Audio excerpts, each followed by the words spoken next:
Assalamualaikum warahmatullahi wabarakatuh.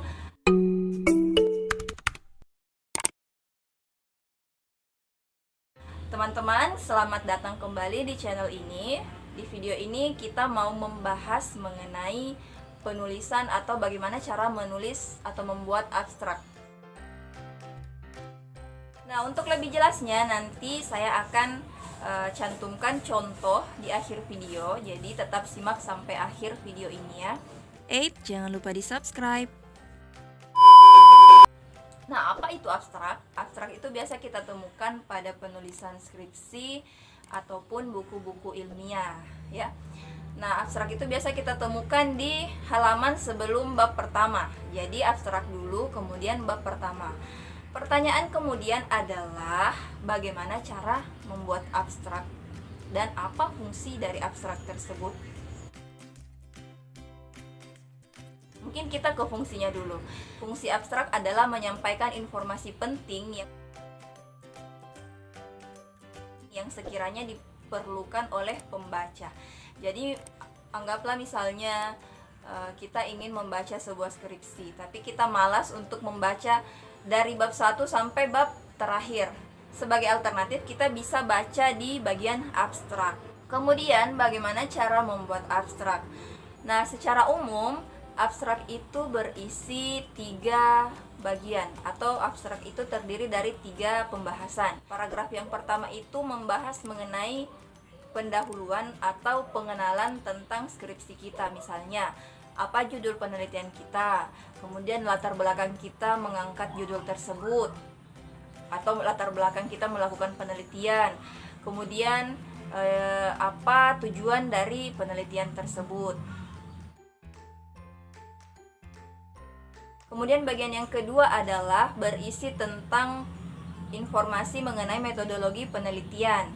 Nah, di bagian kedua ini ada 3 informasi yang wajib kita cantumkan. Informasi yang pertama adalah jenis penelitian kita apa, apakah penelitian kualitatif atau kuantitatif misalnya.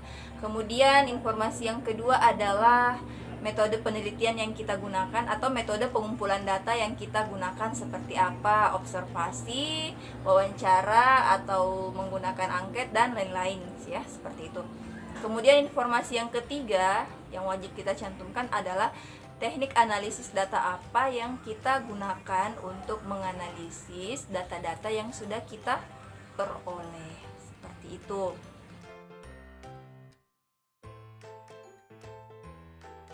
Kemudian di bagian ketiga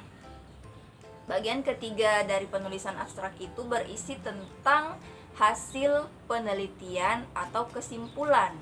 Di bagian ketiga ini kita uraikan secara singkat, padat, dan jelas mengenai hasil penelitian yang kita peroleh.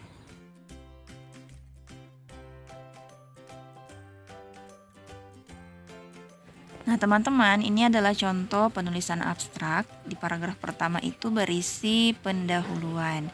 Nah, perhatikan di awal paragraf ini adalah merupakan latar belakang yang singkat, padat, dan jelas. Kemudian ini adalah tujuan penelitian. Nah, di dalam tujuan penelitian ini saya sudah cantumkan juga judul dari penelitian atau judul skripsi saya. Alasan saya mencantumkan judul dalam tujuan itu adalah untuk menghindari pemborosan kata. Nah, selanjutnya pada paragraf yang kedua itu berisi tentang metodologi penelitian. Nah, kita bisa lihat di sini di kalimat pertama itu menjelaskan tentang jenis penelitian yang kita lakukan, kemudian metode pengumpulan data apa yang kita lakukan, dan terakhir teknik analisis data yang kita gunakan. Kemudian pada paragraf terakhir itu berisi tentang hasil penelitian. Nah, di paragraf ini kita cantumkan semua hasil penelitian berdasarkan poin-poin rumusan masalah ya. Jadi seperti itu teman-teman. Semoga apa yang kita bahas hari ini bisa bermanfaat untuk teman-teman semua. Semoga yang sedang menyusun skripsi bisa secepatnya ACC skripsinya ya, amin. Oke, kalau ada saran untuk channel ini bisa sampaikan di kolom komentar. Semoga bermanfaat. Saya ucapkan wallahul muwaffiq ila aqwamit thoriq. Assalamualaikum warahmatullahi wabarakatuh.